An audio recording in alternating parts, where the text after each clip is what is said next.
شكرا لمحمد وشكرا لابو يوسف على الاستضافة. احنا اليوم جايين لأننا مآمنين انه الشباب والصبايا والشابات هم لهم دور حقيقي وكبير في المعركة الانتخابية، في الحملة الانتخابية. احنا جايين اليوم نعقد اتفاق معكم، نتطلع في عينين بعض ونعقد اتفاق.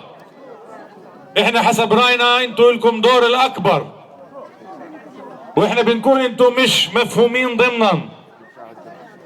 يعني هي قيادة الحملة الانتخابية ابو طارق الرئيس واعضاء جايين يقعدوا مع الشباب، لان بنقول الشباب مش مفهومين ضمنا، مش روح تعال.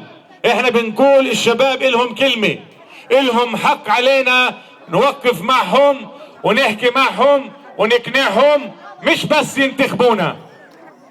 احنا بدناش اليوم نطلع بالاتفاق انه تطلعوا تنتخبوا التحالف من اجل الطيري ومأمون عبد الحي وقوائم العضوية. اتفاقنا اليوم معكم انكم كل واحد منكم وكل واحد منكم تتحول الى ناشط من اجل انجاح مأمون عبد الحي لرئاسة البلدية في ال5 سنوات الجاي، وانجاح قوائم التحالف، وفي انا بقولكم لانجاح الجبهة. لانه علاش الحملة الانتخابية؟ علاش المعركة الانتخابية؟ على مستقبل كل واحد فيكم، على مستقبل كل واحد فيكم. نحكيش عن مواضيع في الخيال ولا في السماء، بنحكي عن مواضيع شو بكره، المدرسة الثانوية، البقروت، ونرجعش للفترة اللي فيها شباب اضطروا يستنوا سنة وسنتين مشان يلتحقوا في الجامعات نتيجة الفوضى والامتحانات اللي كانت والغش اللي كان والامتحانات والدفاتر اللي التغت. الموضوع على انه كل واحد منكم اخرى 2 3 وين بده يعمر، وين بده يبني داره.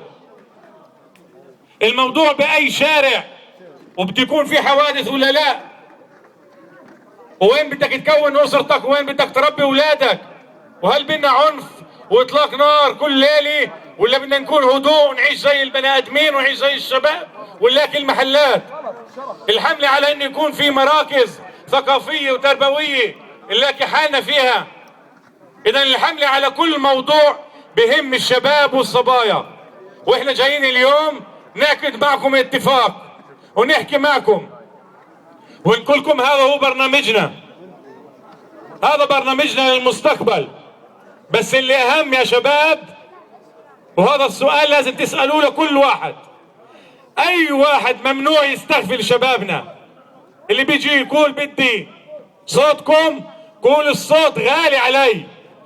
صوت كل واحد فيكم وصوت كل واحد فيكم هو صوت غالي، هو موقف. وفي هين شباب اللي بدهم يحطوا الصوت لأول مرة، خلي صوتك يرن رن، خلي صوتك يكون مع الحق، يكون مع التحالف من أجل الطيري، ويسألوا الناس وين بكيتوا، شو عملتوا لنا. احنا مش تيجوا تضحكوا علينا، تعالوا وقولوا لنا وين الكبلوت تحياتكم، وين شو عملتوا خلال ال5 سنين، شو عملتوا خلال ال10 سنين، شو عملتوا خلال ال20 سنة الأخيرة.